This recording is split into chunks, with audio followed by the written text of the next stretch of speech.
যে জাতিসংঘের কথা আজ বলা হচ্ছে।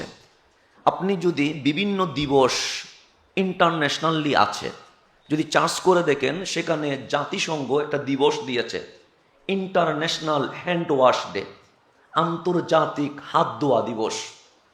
এই হাত ধুত করার যেই ফজিলত বলতে পারেন, কার্যকর ভূমিকা বলতে পারেন, করোনা ভাইরাস যখন এসেছে কিভাবে হাত ধুইতে হয়, কত সেকেন্ড ধুইতে হয়, এটার উপর যে প্র্যাকটিস আমাদেরকে করানো হয়েছে, আজ থেকে 1500 বছর আগে কামলিওয়ালা রসুল আমাদেরকে শিখিয়ে দিয়েছে অজু করতে হাত ধুতে হয়, বাথরুম থেকে বের হলে হাত ধুইতে হয়, খাইতে গেলে হাত ধুইতে হয়, খাওয়া শেষ করলে হাত ধুইতে হয়। কেন?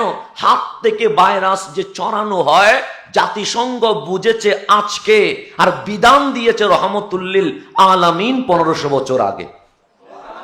এটার নাম রহমতুল্লিল আলামিন।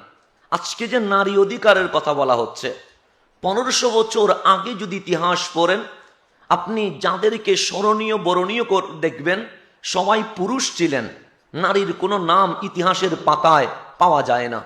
কিন্তু ইসলামে আদর্শ রহমতুল্লিল আলামিন যখন বাস্তবায়ন করেছে, আপনি যদি রসুলের সাহাবায়ে কেরাম যারা সবচেয়ে দামি, ওনাদের মধ্যে ক্যাটাগরি হিসাব করেন, একে যার নাম আসবে ওনার নাম সৈয়দুনা আবু বকর সিদ্দিক রাদিয়াল্লাহু তাআলা, 2 নম্বরে যিনার নাম আসবে ওনার নাম সৈয়দুনা ওমর ফারুক রাদিয়াল্লাহু তাআলা, 3 নম্বরে যিনি আসবে উনি ওসমান যুন্নুরাইন, 4 নম্বরে যিনি আসবে উনি মাওলা আলী কাররামাল্লাহু ওয়াজহা।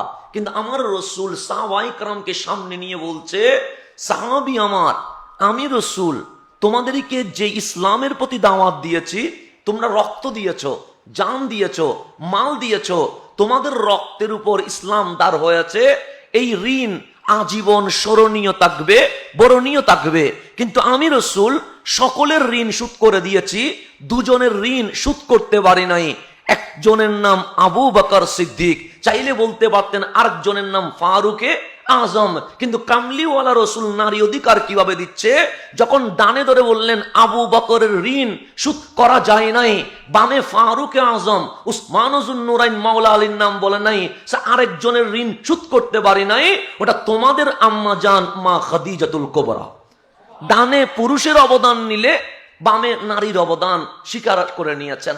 হাদিস যদি পড়েন, হাদিসের রাবি যারা বেশি হাদিস বর্ণনা করেছে, আপনি যদি নাম আসে তখন 1 নম্বরে আসবে সৈয়দুনা আবু হুরায়রা রাদিয়াল্লাহু তাআলা। আমি বুখারী শরীফ খোলেন, পৃষ্ঠায় পৃষ্ঠায় আছে আন আবি হুরায়রা, কিন্তু 2 নম্বরে গিয়ে কোনো পুরুষের নাম নাই।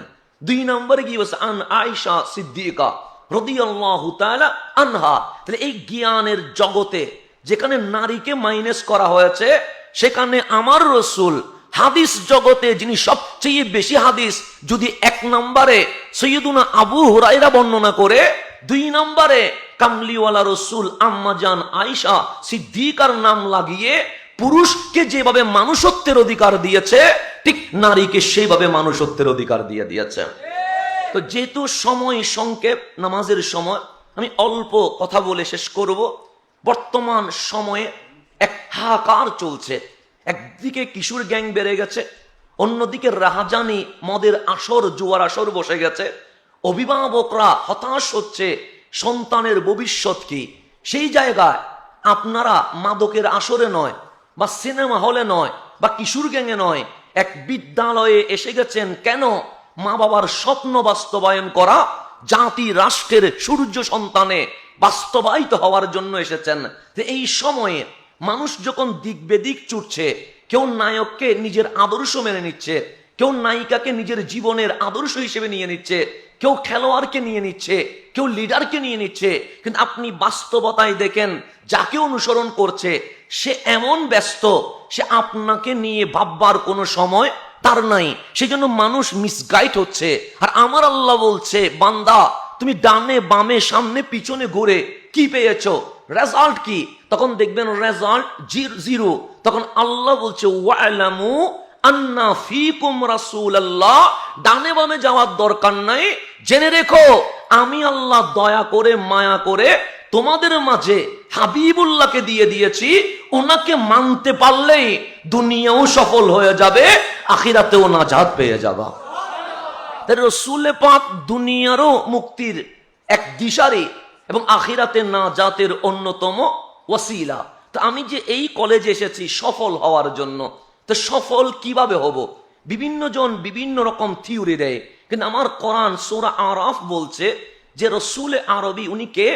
আল্লাযীনা ইয়াত্তাবিউনা, যারা অনুসরণ করে, ইত্তেবা অনুকরণ করে, কাজে মনে অস্তিত্বে লালন পালন করে কাকে? আর রসুলা, একজন রসুল। রসুল মানে যার উপর আসমানি কিতাব কি হয়েছে? নাজিল হয়েছে। তার উপর রসুল বলে আল্লাহ শেষ করে দিতে পারতেন, কিন্তু বলছে আন-নবিয়্যা, তিনি শুধু রসুল নয়, তিনি নবী। নবী মানে কি? যিনি অদৃশ্যের সংবাদ দিতে পারে। নবী মানে কি? যিনি ভবিষ্যৎ, অতীত, বর্তমানের নিউজ দিতে পারে। সেজন্য বুখারী শরীফ খোলেন, সৈয়দুনা ওমর ইবনে খাত্তাব রাদিয়াল্লাহু তাআলা আন ফারুক আযম ইরশাদ করছেন, ফজরের নামাজ শেষ হলো, রাহমাতুল্লিল আলামিন মিম্বরে বসে গেলেন, খুতবা দিতে লাগলেন, দরস দিতে লাগলেন, ভাষণ দিতে লাগলেন। জোহরের নামাজের সময় হয়ে গেছে, মাঝখানে কোনো বিরতি নাই, নামাজের বিরতি হলো, নামাজ শেষ হলো, আবার মিম্বরে উঠে গেলেন। আসরের সময় হয়ে গেল, রসুলে পাকের বক্তব্য চলতে আছে, আসরের নামাজ হলো, আবার রসুলে পাক বসে গেল। হাত্তা গুরুবি শামস, সূর্য উঠা থেকে সূর্য ডুবা পর্যন্ত আমার রসুল নামাজের বিরতি ছাড়া অনবরত বিরতিহীন বক্তব্য দিয়ে যাচ্ছে। ফারুক আজম বলছে, পৃথিবীর শুরু থেকে জান্নাতীরা জান্নাতে যাওয়া, জাহান্নামীরা জাহান্নামে যাওয়া, সবটাই সংবাদ আমার নবী আমাদেরকে জানিয়ে দিয়ে দিয়েছেন। এটা বুখারী শরীফের রওয়ায়াত। যারা মনে রাখার তারা মনে রেখে রাখতে পেরেছে, যারা ভুলে যাওয়ার তারা ভুলে গেছে। আল্লাহ বলছে আন-নবিয়্যা, তিনি রসুলও, তিনি নবীও। এরপর বলছে আল উম্মিয়া, উম্মি মানে যিনি দুনিয়ায় কোনো স্কুলে যায় নাই, প্রাইমারি বিদ্যালয়ে যায় নাই, মাক্তাবে যায় নাই, কোনো মাদ্রাসার বারান্দায় যায় নাই। তা আপনি বলবেন নিরক্ষর? না, সো উম্মি মানে পৃথিবীতে যার কোনো টিচার নাই। কেন? আমার নবীকে যে আমি রসুল বললাম, আমার রসুলকে যে আমি আন-নবী বললাম, বিভিন্ন গুণে গুণান্বিত করলাম, আমার নবীর কোয়ালিটি, আমার নবীর স্ট্যাটাস, আমার নবীর শিক্ষা দুনিয়ার পৃথিবীর কোন শিক্ষক থেকে নেওয়া হয় নাই।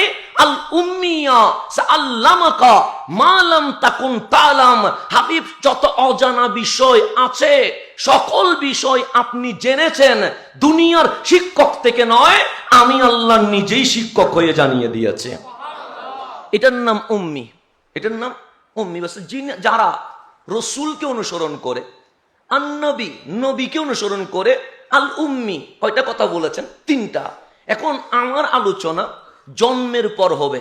আমাদের উদ্বোধক মহোদয়ের আলোচনা জন্মের আগে মা বাবা করতে পারে না, জন্মের পর করে। কবি কাজী নজরুল ইসলামের যে কথা আমরা বলছি, ওনাকে জন্মের আগে কেউ চিনে না, জন্মের পরে চিনে। সেটা রবীন্দ্রনাথ হোক, সেটা জসিমউদ্দিন হোক, কবি আলাওয়াল হোক, যেই হোক, সবাই জন্মের আগে কেউ পরিচিত হয় নাই, জন্মের পরেই কি হয়েছে? পরিচিত হয়েছে। কিন্তু আল্লাহ কোরআনে বলছে, হাবিব আপনি কেমন জাত, আপনি কেমন রহমতুল্লিল আলামিন, আল্লাযী ইয়াজিদুনাহু মাকতুবান ইনদাহুম ফিত তাওরাতি ওয়াল ইনজিলি। হাবিব আপনাকে মক্কাবাসী চিনে, আপনাকে ইহুদিও চিনে, আপনাকে খ্রিস্টানও চিনে, আপনাকে বিশ্ববাসী চিনে। হাবিব জিজ্ঞেস করলেন কেমনে? এখনো তো আইডেন্টিটি, নিজের পরিচয় দেয় নাই। আল্লাহ বলে আল্লাযীনা ইয়াজিদুনাহু, তারা আপনাকে খুঁজে পেয়েছে, তারা আপনার পরিচয় লাভ করেছে। কেমনে? মাকতুবান ইনদাহুম ফিত তাওরাতি ওয়াল ইনজিলি, তাদের হাতে যে আসমানি কিতাব তাওরাত ইনজিল আছে। আপনি রসুল পৃথিবীর জমিনে আসার 1000 কোটি বছর আগে আমি আল্লাহ নিজে আপনি নবীর জীবনী তাওরাত ইনজিলের পৃষ্ঠায় পৃষ্ঠায় লিখে দিয়েছি। তার রসুল পাকের মিলাদের আলোচনা নিয়ে যখন প্রশ্ন করা হচ্ছে, আল্লাহ উত্তর দিচ্ছে, মানুষের আলোচনা হয় জন্মের পরে, কিন্তু আল্লাযীনা ইয়াজিদুনাহু মাকতুবান ফিত তাওরাতি ওয়াল ইনজিলি, তোমার নবী সেই জাত যার আলোচনা মা আমেনার ঘর থেকে শুরু হয় নাই, যার আলোচনা 100 বছর পর শুরু হয় নাই। আল্লাহ বলে মাকতুবান ইনদাহুম ফিত তাওরাতি ওয়াল ইনজিলি, আমি আল্লাহ আসমানি কিতাব তাওরাত ইনজিলে মাকতুবান আপনার জীবনী নিজেই লিখে দিয়ে দিয়েছে। তা যার জীবনী লিখেছেন স্বয়ংকে আল্লাহ, তো আল্লাহ বলছে যারা রসুলকে অনুসরণ করে, যারা আন্নবী নবীকে অনুসরণ করে, আল উম্মি যিনি আল্লাহ প্রদত্ত শিক্ষায় শিক্ষিত হয়েছে ওই রসুলকে অনুসরণ করে, ইয়াজিদুনাহু মাকতুবান ইনদাহুম ফিত তাওরাতি ওয়াল ইনজিলি, তাওরাত ইনজিলে যার জীবনী স্বয়ং সম্পূর্ণভাবে লেখা হয়েছে ওই জাতকে অনুসরণ করে, সে ইয়ামুরুহুম বিল মারুফ, উনি উম্মতকে ভালো কাজের আদেশ দেয়, ওয়ায়ানহাহুম আনিল মুনকার, এবং খারাপ কাজ থেকে বারণ করে নিষেধ করে। তো সেটা তো আমাদের গাউসিয়া কমিটি যারা করে তাদেরকে আমার মুখপাত্র আঞ্জুমান ট্রাস্টের বখতিয়ার দাদা উনিও তো নিষেধ করেন, শিক্ষক ছাত্রকে তো ভালো কাজের আদেশ দেন। তাহলে রসুল আর কি আমরা একই? আল্লাহ বলেন না, শুধুমাত্র ভালো কাজের আদেশ দেওয়া, খারাপ কাজের নিষেধ করা, এতটুকু রসুলের কাজ শেষ হয়ে যায় নাই। ওয়াইয়ুহিল্লু লাহুমুত তাইয়্যিবাত ওয়াইয়ুহাররিমু আলাইহিমুল খাবায়েস। আমি যদি বলি পানি হারাম, আপনারা কখনো মানবেন না। কেন? হারাম করার অধিকার আমার নাই। আমি যদি বলি মাদক হালাল, আপনারা জীবনে হালাল বলে স্বীকার করবেন না। কেন? হালাল হারাম করা তা আল্লাহ বান্দাকে কোন প্রকার সুযোগ দেয় নাই। আর আল্লাহ বলছে ইউহিল্লু লাহুমুত তাইয়্যিবাত ওয়া ইউহাররিমু আলাইহিমুল খাবায়েস। এটা সেই নবী, যেই রসুল যিনি উম্মতের জন্য যে কোয়ালিটিগুলো ভালো, উত্তম, স্বাস্থ্যকর ভালো জিনিসগুলো হালাল করে দেয় এবং খারাপ, নাপাক, অস্বাস্থ্যকর জিনিসগুলো উম্মতের উপর হারাম করে দিয়ে দেন। তাহলে আমাদের আপনাদের হালাল করার কোনো সুযোগ নাই। আপনি আমি কোনো কিছুকে নিজ ফতোয়ায় হারাম করার অধিকার নাই। উম্মতের পাওয়ার যেখানে শেষ হয়ে গেছে, আল্লাহ বলে হাবিবুল্লাহর পাওয়ার সেখানে শুরু হয়ে গেছে। এটা আল্লাহ বলছে, আমি বলি। তারপর কি বলছে? বলছে শুধু এতটুকু না, যিনি রসুল, যিনি আন-নবী, যিনি আল উম্মি, যার আলোচনা তাওরাত ইনজিলে লিখিতভাবে করা হয়েছে, ভালো কাজের আদেশ দেন, খারাপ কাজের নিষেধ করেন, ভালো জিনিস হালাল করেন, খারাপ জিনিস হারাম করেন, এতটুকু বলছে না, আরো আছে। বলছে ওয়াইয়াদাউ আনহুম ইসরাহুম ওয়াল আগলাল আল্লাতী কানাত আলাইহিম। উম্মতের উপর যে বোঝা চেপে বসেছে, পিঠকে নিচের দিকে নিয়ে নিয়েছে, আমার রসুল সেই বোঝা নামিয়ে নিয়েছেন এবং উম্মত যে গোলামিয়তের শৃঙ্খলে আবদ্ধ হয়েছেন, সেই গোলামিয়ত থেকে আমার কামলিওয়ালা উম্মত এবং বিশ্ববাসীকে আজাদি দিয়ে দিয়েছেন। আজকে যে ইনকালাবের কথা বলছেন, আজাদির কথা বলছেন, স্বাধীনতার কথা বলছেন, যে আমরা গোলামের শৃঙ্খলে আবদ্ধ থাকতে পারি না, এই সর্বপ্রথম এই জিনিস যিনি দিয়েছেন উনি রহমতুল্লিল আলামিন। এগুলা বলে রসুল পাকের তারিফ করে আল্লাহ বলছে ফাল্লাযিনা আমানু বিহি, যারা এই নবীর উপর ঈমান এনেছে। সর্বপ্রথম নবীর উপর কি এনেছে? ঈমান। শুধু মুহাম্মদুর রাসূলুল্লাহ বললে কি ঈমান হয়ে যাবে? না, তার উপর বলছে ওয়াআজ্জারুহু, এবং এই রসুলকে মাখলুকাত জগতে সবচেয়ে বেশি সম্মান তাজিম করেছে।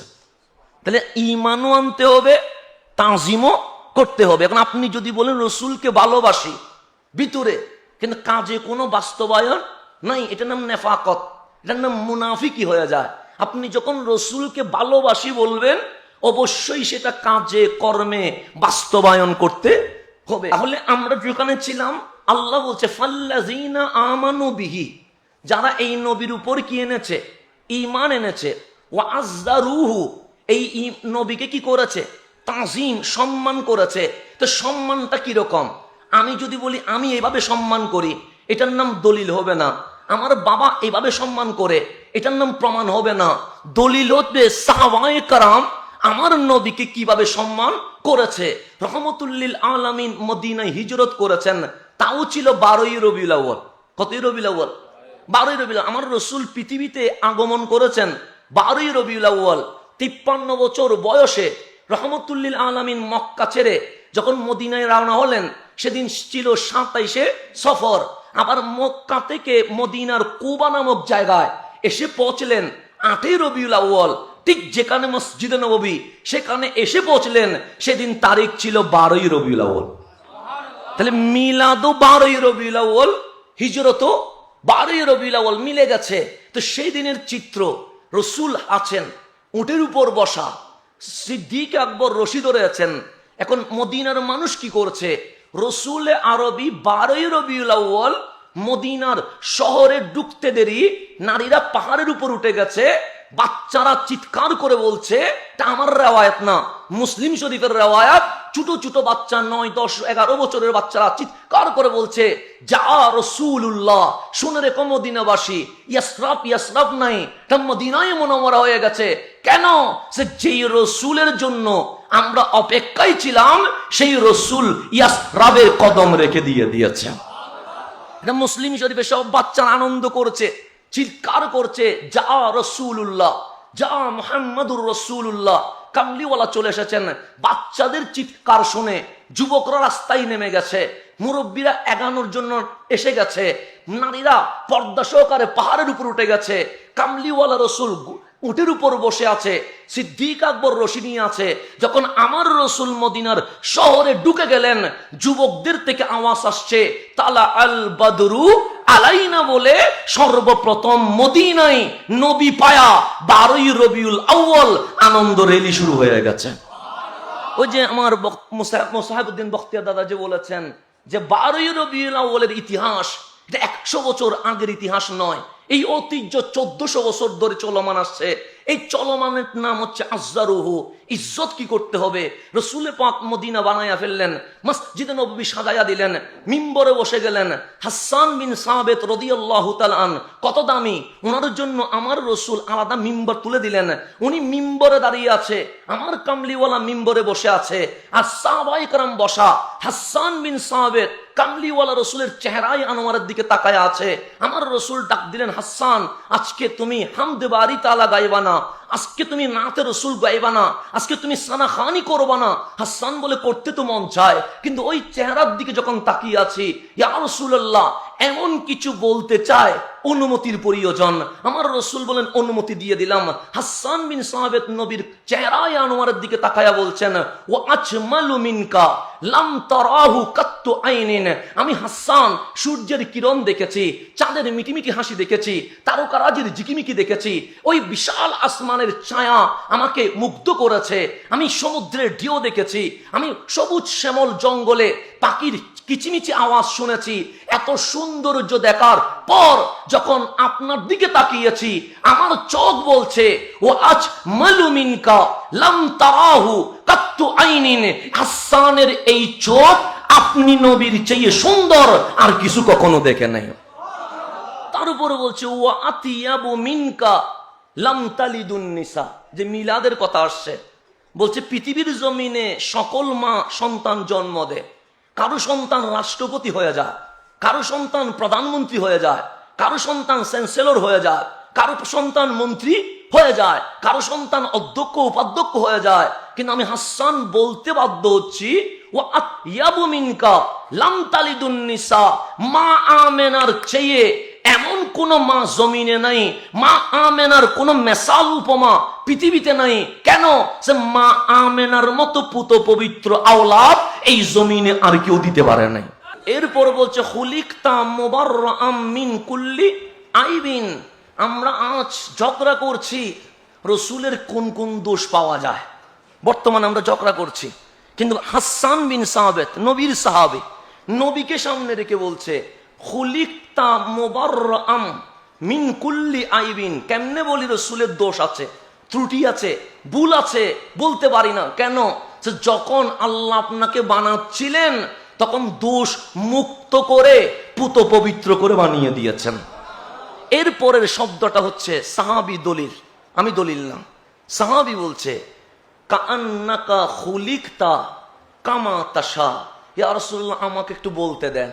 কাআন্নাকা খুলিকতা কামা তাশা। আল্লাহ যখন আপনাকে বানাচ্ছিলেন, আপনি রসুল যেভাবে চেয়েছেন আল্লাহ আপনাকে সেইভাবে বানিয়ে দিয়েছেন। এখানে একটু সেন্সিটিভ কথা আছে। আপনি আপনার ইচ্ছায় হন নাই, আমি আমার ইচ্ছায় হয় নাই। কেন? আল্লাহ নিজে কোরআনে বলছে, হুয়াল্লাযী ইউসাফিরুকুম ফিল আরহামি কাইফা ইয়াশা। তুমি যে মায়ের পেটে এসেছিলা, আমি যে তোমাকে 10 মাস 10 দিন রেখেছি, সূর্যের মতো কুন ফায়াকুন দিয়ে বানাই নাই, আসমান জমিনের মতো কুন ফায়াকুন দিয়ে বানাই নাই, সময় নিয়েছি। মালিক কেন? হুয়াল্লাযী ইউসাফিরুকুম ফিল আরহামি কাইফা ইয়াশা। তোমাকে আমি আল্লাহ মায়ের পেটে এনে 10 মাস 10 দিন রেখে আমি আল্লাহ যেইভাবে চেয়েছি তোমাকে সেইভাবে সাজিয়ে দিয়েছে। আল্লাহর ঘোষণা, ইউসুফ দিরুকুম, তোমাদেরকে অবয়ব দিয়েছি, আকার দিয়েছি, আকৃতি দিয়েছি যেভাবে আমি আল্লাহ চেয়েছি। তাহলে আপনি আপনার ইচ্ছাই হন নাই, আমি আমার ইচ্ছাই হয় নাই। যিনি আল্লাহ আমাকে বানিয়েছেন তিনি যেভাবে ইচ্ছে করেছেন সেইভাবে হয়েছে, এটা কোরআন বলছে।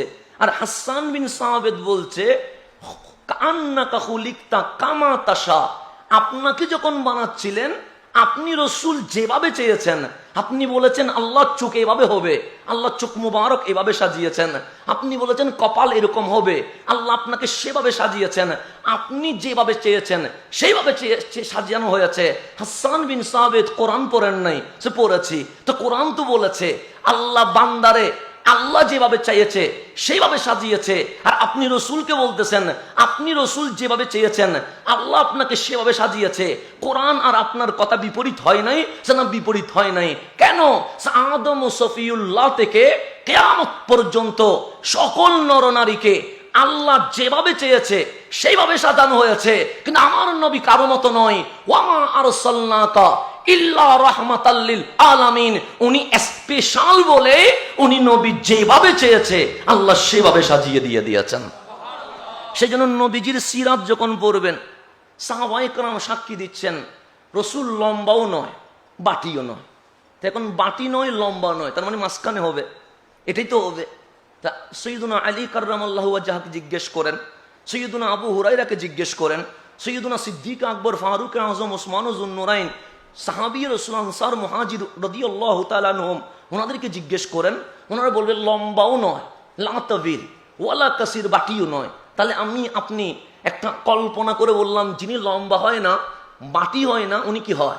মাঝারি হয়। বেশি লম্বা হলেও ভালো দেখায় না, বেশি বাটি হলেও আবার ভালো দেখায় না, তাহলে মাঝারি হবে। সাহাবায়ে কেরাম বলেন না, মাঝারি বলা যাবে না।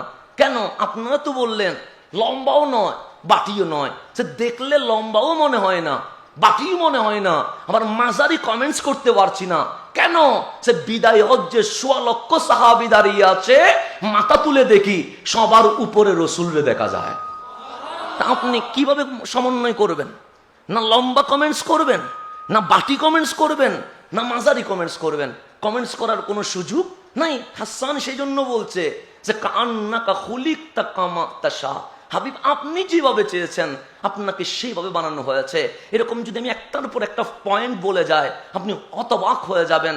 তাজিমে রসুল শুনলে বুখারী শরীফ খুলেন, নামাজের সময় হয়ে যাচ্ছে, আমরা নামাজ পড়তে যাব কোন দিকে? খানায়ে কাবার দিকে, কারণ নামাজ হয় ক্যাবলার দিকে। সাহাবায়ে কেরামও নামাজ পড়ছে। হাদিস বুখারী, আমার রসুল কাজে গিয়েছিলেন, কাজটা ছিল কি? আমর বিন অফ গোত্রে মারামারি বেজে গেছে, সমাধানের জন্য চলে গেছে। লিয়ুসলিহা বাইনাহুম, বুখারী বলছে ঝগড়া মিটাইতে যাওয়ার কারণে সাহাবী রসুল সাহাল বিন সাআদ আস-সাঈদী রাদিয়াল্লাহু তাআলা বলছেন ফাহানাতিস সালাহ, নামাজের সময় হয়ে গেছে, বেলাল আজান দিয়ে দিয়েছে, সাহাবায়ে কেরাম সুন্নত আদায় করে ফেলেছে, কিন্তু রসুল আসার কোনো চিহ্ন নাই। সূর্য ডলে যাচ্ছে, লাল আকার ধারণ করছে।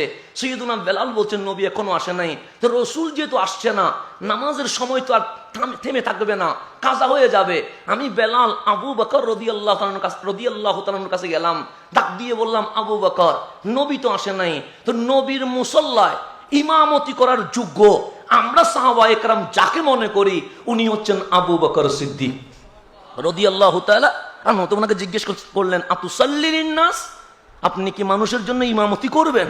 সাইয়্যিদুনা আবু বকর বলেন জিজ্ঞেস করো নাই, প্রশ্নের সম্মুখীন হতাম না।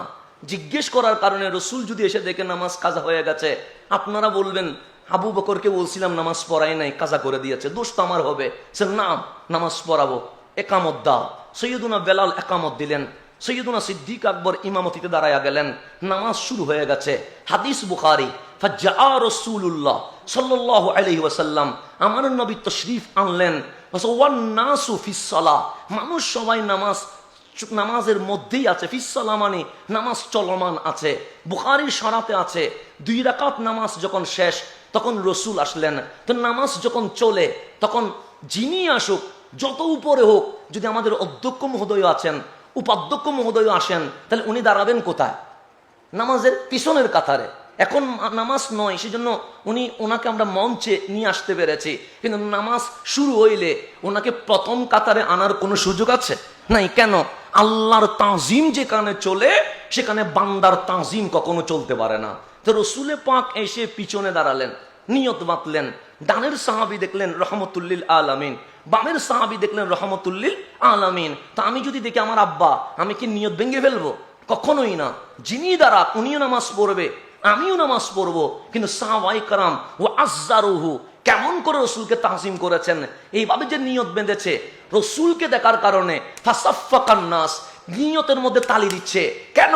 সামনের কাতারকে জানিয়ে দিচ্ছে পিছনে ইমামুল আম্বিয়া দাঁড়িয়ে আছে। এটা বুখারী শরীফের হাদিস, এটা কোনো বানানো সটি বই থেকে না, বুখারী থেকে। ফাসাফফাকান নাস, তালি দিচ্ছে যাতে করে রসুলকে কি করে দেয়, সাইড দিয়ে দেয়, সামনে চলে যেতে পারে।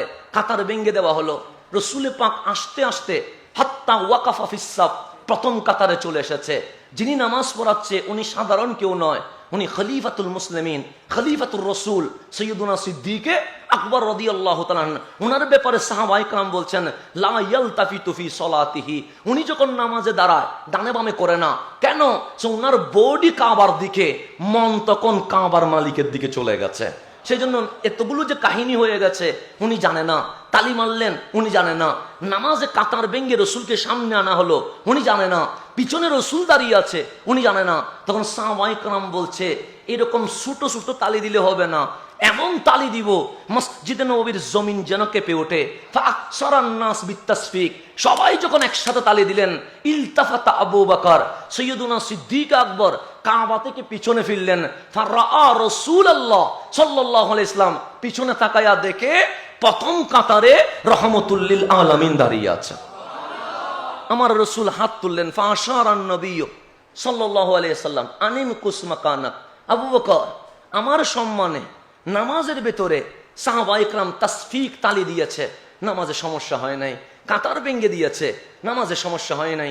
তুমি কাবা ছেড়ে আমার দিকে তাকিয়েছো, নামাজে সমস্যা হয় নাই। আনিম কুসমাকানাক, জায়গায় দাঁড়ায়া নামাজ কন্টিনিউ করো। রসুলের হুকুম পেয়ে উনি দাঁড়ালেন, কিন্তু হাত ভেঙে দিলেন। ফারাফা ইয়াদাইহি, দুই হাত আসমানের দিকে তুলে দিলেন। দোয়া করছে মালিক, ছিলাম আবু বকর, আপনার নবী আমারে সাহাবী বানাই দিছে। ছিলাম সাহাবী, আপনার নবী আমারে সিদ্দিক বানাই দিছে। ছিলাম সিদ্দিক, আপনার নবী হাত মোবারকের ইশারায় আমাকে আজকে ইমাম বানিয়ে দিয়েছে, আমার সময় দিয়েছে। আমি আপনার দরবারে শুকরিয়া আদায় করছি। এর চেয়ে বড় কোনো ডিগ্রি হতে পারে না। মোনাজাত শেষ করে মুসল্লায় দাঁড়ায় নাই, পিছনের কাতারে চলে আসছে। এখন ইমামের মুসল্লা খালি। ফাতাকাদ্দামা রাসূলুল্লাহ সাল্লাল্লাহু আলাইহি ওয়াসাল্লাম, আমার রসুল সামনে গেলেন। নতুন করে কামত হয় নাই, নতুন করে নিয়ত হয় নাই, নতুন করে নামাজ হয় নাই। বাকি নামাজ রসুল শেষ করলেন। ফালাম্মা ইনসারাফা, কামলিওয়ালার নামাজ যখন শেষ, আমার নবী মুসল্লিদের দিকে ফিরলেন, ডাক দিলেন ইয়া আবু বকর, হে আমার আবু বকর, তোমাকে বললাম নামাজ কন্টিনিউ করো। মা মানাকা আন তাসবুতা ইজ আমারতুক, আমি তো বলেছি নামাজ পড়াও, কিসে তোমাকে নিষেধ করেছে?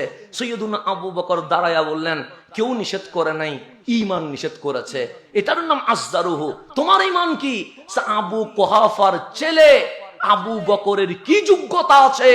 নবী পিছনে তাকাবে, আবু বকর সামনে তাকাবে। আমার বিশ্বাস হচ্ছে নবী পিছনে তাকলে বিয়াদবি হলে ঈমান যায়, নবী সামনে তাকলে নামাজ কবুল হয়ে যায়। এটার নাম সাহাবী রাসূল। বুখারী শরীফে বুড়ি বুড়ি হাদিস। যদিও আমরা মানুষকে গোপন করে যাচ্ছি, যদিও আমরা মানুষকে ওপেনিং বলতে পারছি না। কেন বলেন আমি জানি না, কেন মানুষকে শোনাই না আমার বুঝে আসে না। রসুলের পাককে এভাবে তাজিম করছেন সাহাবায়ে কেরাম। আল্লাহ হচ্ছে ফাল্লাযীনা আমানু বিহি, যারা রসুলের উপর ঈমান এনেছে। ওয়া আযযারুহু, এবং তাজিম সর্বোচ্চ করেছে। ওয়া নাসারুহু, এবং রসুলের সহযোগী হয়েছে। তার উপর বলছে ওয়াত্তাবাউন নূরাল্লাযী উনজিলা মাহু, যেই নূর কোরআন ওনার উপর নাজিল হয়েছে সেটাকে অনুসরণ করেছে। এক নাম্বার নবীর উপর ঈমান আনা, দুই নাম্বার নবীকে ইজ্জত করা, তিন নাম্বার নবীর কর্মে সহযোগিতা করা, চার নাম্বার কোরআন অনুসরণ করা। তাহলে আগে রসুলের ঈমান, তারপর রসুলের ইজ্জত, তারপর রসুলের সহযোগী, এরপর কোরআনকে অনুসরণ করা। এই চারটা যার কাছে আছে আল্লাহ বলে উলাইকা হুমুল মুফলিহুন, তারা দুনিয়ায় গোল্ডেন এ প্লাস পেয়ে গেছে, আখিরাতে জান্নাতি হয়ে গেছে। সেই জন্য আম্মাজান আয়েশা সিদ্দিকা তাহারাকে জিজ্ঞেস করা হয়েছিল, রসুল কার মতো? তো সূর্যের উপমা দিলে বেয়াদবি হয়ে যাবে, চাঁদ বললে ভুল হয়ে যাবে, আসমান বললে কমতি হয়ে যাবে। তোমার কাছে কোরআন আছে? আছে। কয় পারা? সে 30 পারা। হাঁটতে দেখেছো? সে দেখি নাই। বসতে দেখেছো? সে দেখি নাই। কথা বলতে দেখেছো? সে দেখি নাই। সে খুলুকুহুল কোরআন। সূরা ফাতিহা থেকে সূরা নাস পুরা কোরআনের, জীবন্ত কোরআনের নাম রহমতুল লিল আলামিন। সেই জন্য আল্লাহ আগের নবীকে মানতে বলেছেন। কেন? লিখিত কোরআন তখন বাস্তবায়ন করতে পারবেন যখন প্র্যাকটিক্যাল কোরআন নিজের মাঝে কি করতে পারবেন? নিতে পারবেন। সেজন্য রসুলের ভালোবাসার এক বহি প্রকাশের নাম ঈদে মিলাদুন নবী সাল্লাল্লাহু আলাইহি ওয়াসাল্লাম। যেহেতু সময় কম, আমি দুই একটা কথা বলে শেষ করে দিব। রব্বুল আলামিন কোরআনে আমার নবীর আলোচনা, আল্লাহ বলেন ইয়াজিদুনাহু মাকতুবান ফিত তাওরাতি ওয়াল ইনজিলে। তাওরাত ইনজিলে আমার নবীর জীবনী লিখে দেওয়া হয়েছে। শুধু তাই নয়, সৈয়দুনা ঈসা রুহুল্লাহ 500 বছর আগে, এখনো কামলিওয়ালা আসে নাই, উম্মতকে ডেকে বলছেন, শোনো উম্মত, ইয়াতি মিন বাদি ইসমুহু আহমদ। আমার পরে এই দুনিয়ার জমিনে যিনি মিলাদ করবে, যিনি শুভ আগমন করবে, ওনার নাম আহমদ। শুধু ঈসা আলাইহিস সালাম বলেছে তা নয়, ইব্রাহিম খলিলুল্লাহ আলাইহিস সালাম যখন মক্কার খানায়ে কাবা সংস্কার করলেন, খানায়ে কাবার সংস্কার কাজ যখন শেষ হলেন, মাকাম ইব্রাহিমে যখন দাঁড়ালেন, আল্লাহ বললেন, ইব্রাহিম মক্কার কাবার কাজের বিনিময়ে যা চাইবা তাই দিয়ে দিব। খলিলুল্লাহ চাইলে বলতে পারতেন সুলাইমানের মতো বাদশাহী দেন, বলে নাই। জান্নাতের মালিকানা দেন, বলে নাই। ওই মাকাম ইব্রাহিমে দাঁড়িয়ে বলছেন, রব্বানা ওয়াবআস ফীহিম রাসূলা। মালিক একটা জিনিস চায়, এই কাবার সামনে দাঁড়ায়া তোমার কাছে একটা মোনাজাত চায়, দুনিয়ার বাদশাহী লাগবে না, জান্নাতের মালিকানা লাগবে না, আমি এবং আমার ইসমাইলের বংশে আখেরি পয়গম্বর রসুলে আরবিকে দিয়ে দাও। এই ওয়াবাস মিলাদ করায়া দাও। তাহলে এখন আসেন, খলিলুল্লাহ নবীর মিলাদের দোয়া করছে, ঈসা রুহুল্লাহ নবীর মিলাদের শুভ আগমনের বার্তা দিচ্ছে। আর আমার আল্লাহ বলছেন, ইয়ারিফুনাহু কামা ইয়ারিফুন আবনাহুম। মক্কাবাসী যেভাবে বাবা ছেলেরে চিনে, আপনার সেভাবে চিনে। কেন? আসমানি কিতাবের পৃষ্ঠায় পৃষ্ঠায় আপনি নবীর জীবনী আমি লিখে দিয়েছি। আমার রসুল আসলেন, আল্লাহ সূর্য দিলেন, আল্লাহ নিয়ামত দিলেন, চাঁদ আসমান জমিন। আল্লাহ নিজেই বলছেন, হুয়াল্লাযী খালাকা লাকুম মা ফিল আরদি জামিআ। এই জমিনে যা আছে সবগুলো আমি আল্লাহ আমার বান্দার জন্য বানিয়ে দিয়েছি। তো জমিনের মালিকানা আমাদেরকে দিয়েছে। আল্লাহ কোরআনে কোথাও দেখিয়ে দেন নাই, এহসান করে কোটা দেন নাই। আল্লাহ সূর্য চাঁদ আসমান দিয়েছেন, বলেন নাই এটা এটা দিয়েছি। আল্লাহ মানুষকে মাখলুকাতের উপর ক্ষমতা খলিফা দিয়েছেন, আল্লাহ কখনো কোটা দেন নাই। কিন্তু 570 খ্রিস্টাব্দে যখন আমার কামলিওয়ালা রসুল চলে এসেছে, আল্লাহ বলছেন, লাকাদ মান্নাল্লাহু আলাল মুমিনিনা ইস বাআসা ফীহিম রাসূলা। আজকে বড় নিয়ামত দিয়ে দিয়েছি মুমিনদেরকে। মালিক সেটা কি? সে মানুষ বন্ধুকেও কাছে রেখে দেয়, কিন্তু আমি হাবিবুল্লাহকে তোমাদেরকে জাহান্নাম থেকে জান্নাতে নেওয়ার জন্য আমার রসুলকে দিয়ে দিয়েছি। এরপর আল্লাহ বলছেন, ওয়া আম্মা বিনিআমাতি রাব্বিকা ফাহাদ্দিস। হাবিব উম্মতকে বলেন, আপনার রবের দেওয়া নিয়ামত গুলো যেন কুলে কুলে আলোচনা করে আপনি বলেন, রসুলের চেয়ে বড় নিয়ামত সৃষ্টি জগতে আর কি আছে? আর কোনো কিছু আছে? নাই। আল্লাহ বলছেন, কুল বিফাদলিল্লাহ ওয়া বিরাহমাতিহি ফাবিযালিকা ফালইফরাহু। হাবিব বলেন, আমার বান্দা যখন আমি আল্লাহর ফজল, আমি আল্লাহর রহমত পায়, তখন ফালইফরাহু, যেন উৎসব করে আনন্দ করে বলেন, রহমতুল লিল আলামিনের চেয়ে বড় রহমত, আমার নবীর চেয়ে বড় ফদল এই জমিনে আর কিছু হতে পারে? তা আপনি এ প্লাস পাইলেন, মিষ্টি বিতরণ করতে পারেন, আর জিনার কারণে দিন পাইলেন, কোরআন পাইলেন, মুসলমান হইলেন। উনি আসার কারণে বিশ্ববাসীকে জানানো যে এই জমিনে রহমতুল্লিল আলামিন এসেই শান্তি, মানবতার রাষ্ট্র, মানবতার বিশ্ব প্রতিষ্ঠা করেছেন। এটা জানানোর জন্যই তো আপনাকে আমাকে জশ্নে জুলুসের বার্তা দিতে হবে। সেই জন্য আল্লাহ তাবারক ওয়া তাআলা আমাদেরকে ওই শুকরিয়া, ওই রসুলের নিয়ামত পেয়ে শুকরিয়া আদায় করার জন্য তৌফিক নসিব করেন।